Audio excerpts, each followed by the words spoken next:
When you walk around any cemetery, you are going to notice lots and lots of small little details of memorabilia and material that are a result of people visiting.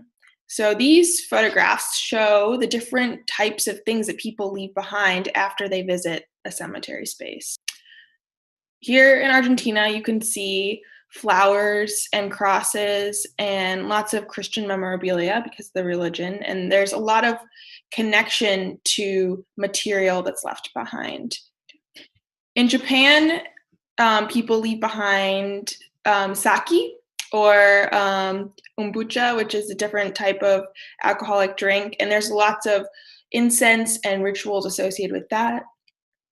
And in Sweden, this is in a garden cemetery, and there are all these flags and windmills and lots of things relating to nature, trying to make it even more beautiful like a garden and enhancing the garden space. Here in Sweden, these are all flowers on an unmarked space where people are buried in the ground, but there aren't any markers of graves. So instead, the flowers all come together in one space called the Minneslund, and here they're arranged in a heart, and sometimes they're arranged in circles or just scattered, but they have this intense significance because when you walk by, you realize how many people have visited this space over and over again just by the materials that they left behind. And this is also in Argentina. Here in Argentina, they do fake flowers because they're in the desert. This is a part of a region called Salta where it's very dry and there's not a lot of water. So they can't have roses and colorful bouquets. So instead, they use fake flowers. And it ends up being kind of interesting because they dry out and then there's these vast landscapes of sand, but instead you see these fake flowers popping out where the cemetery is, and they become really colorful spaces in the desert. This is also in Sweden, another Minneslund, and they're really fantastic bouquets. So flowers is a very common thing. That's something I found across many cultures. So each cemetery space is definitely defined by the nature and the environment that it's surrounded in. So if there's a different climate, the way that the space is constructed depends on the climate. Here in Sweden, it's in the woods. So there's these large canopies and trees that create these spaces of solitude. And for that reason, many of the cemeteries in the woods are smaller and they're more intimate. This is another example of that. The trees and the environment kind of dominate the space. So I think a reaction to that is making the graves very small and equal and mimicking these same trees.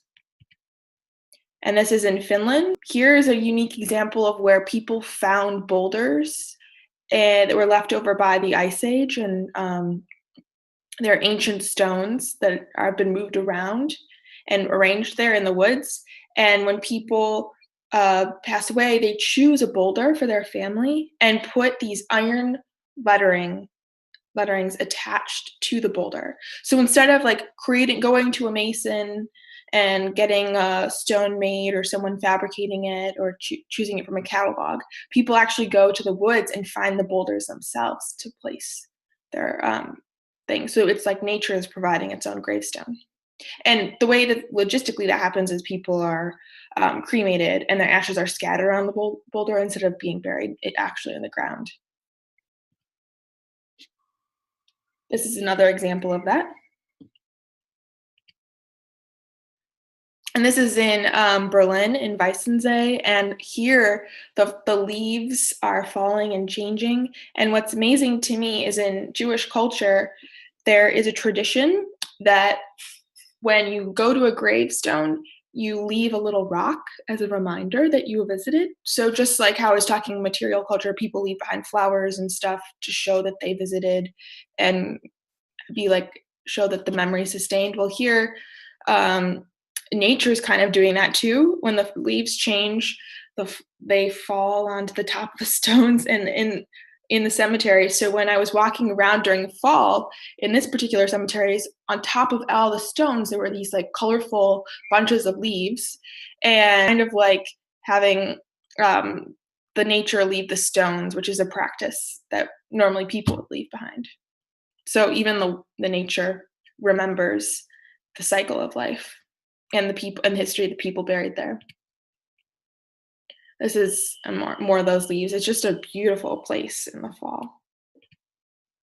And this is an example of one of the desert spaces in Salta. It's this town called Cachi, and they placed the cemetery high on the mountain, overlooking the rest of the town. And so here again, the nature is defining the way that you build this space. That's very like dry in this climate. So the stones instead of the markers are made out of like wooden crosses, or they're concrete small structures that mimic the type of homes that people have too. And the flowers are fake because they have to withstand the temperatures. Here, building up on the mountainside creates a different type of environment. So whether you're in the woods or you're by the sea, and this is actually an example of where the British came to Australia. This is in Australia, in a place called Waverley Cemetery in Sydney. And so the British colonized this area and built their own cemetery, but they quickly found out that they were mimicking the way that they were building the cemeteries in London. But when they got here, they were by the sea and it was a different climate, and their cemeteries started decaying very, very, very quickly. So having like a limestone grave marker is not going to behave in the same way as being in the center of England as being in by the sea in Australia. So even though the cemetery is a beautiful place, but there are lots of problems because it's constantly the graves are constantly falling down. There's lots of buildup from algae and different things like that.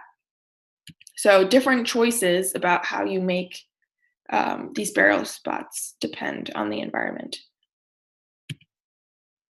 This is in Egypt, again in the desert. They're made out of clay and mud,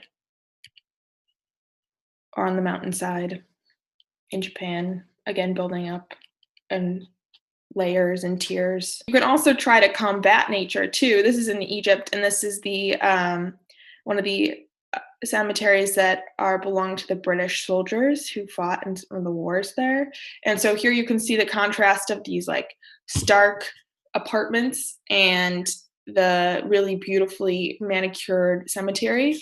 In Cairo, I think the most green space in all of the city is actually the cemetery, because so much money is put in from this fund of soldiers and soldier memorials from the formerly British Empire to maintain these spaces. So, I mean, they're kind of like this weird gem in the middle of the city, but also odd because they're using so much water to sustain the perfectly manicured green grass.